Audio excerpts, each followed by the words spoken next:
कधीच नाही चुकणार तुमचे फेवरेट टीव्ही शोज झी5 सोबत, तेही एकदम फ्री। असं समजा की हा तुमचा नवरा आहे,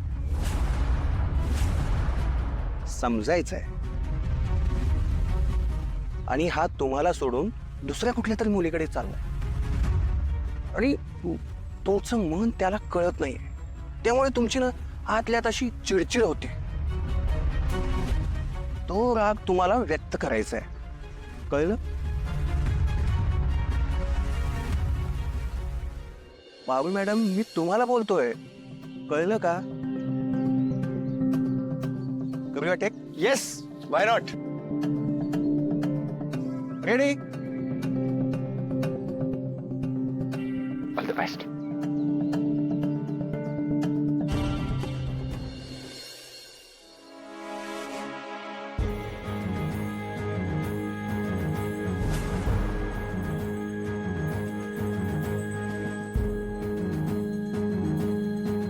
आपल्याला किती अक्कल नाहीये हे सतत दाखवायची इतकी घाई का असते तुला? उगाच तोंडाला येईल ते बोलू नकोस आणि माझ्या रागाचा अंत बघू नकोस। इथे माझ्या मुलाचा किर्लोस्कर ग्रुप ऑफ कंपनीजच्या सीईओच्या लग्नाचा विषय आहे। तू पारूचं नाव सुचवूच कसं शकतेस? हिम्मतच कशी झाली तुझी?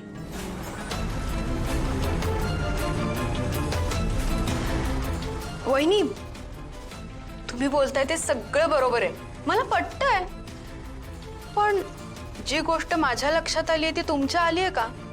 म्हणजे बघा, मी जेव्हा ऑब्झर्व केलं ना तेव्हा मला कळलं की ती पारू सतत आपल्या आदित्यच्या कशी मागे मागे असते। मला तर वाटतंय पारूचा काहीतरी प्लॅन नक्कीच आहे, आदित्यला फसवायचं, आपल्या जाळ्यात ओढायचं, आणि म्हणजे मला जे आतून जाणवलं ते मी बोलते। म्हणजे बघा, त्या डेमो शूट मधून तो हरीश असा कसा गायब झाला? बरं ठीक आहे, डेमो शूट सोडून द्या, पण पारूचं जेव्हा लग्न होतं तेव्हा भर हळदीतून तो हरीश गायब झाला कसं?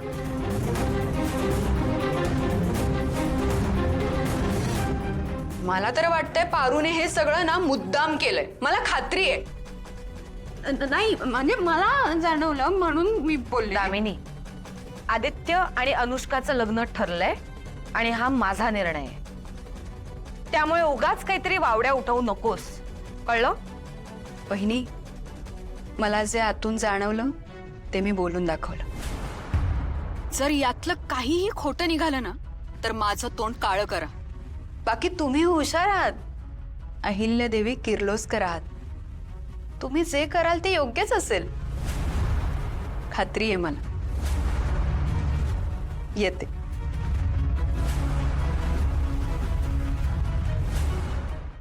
झी5 ॲप डाउनलोड करा आणि पहा सर्व एपिसोड्स एकदम फ्री।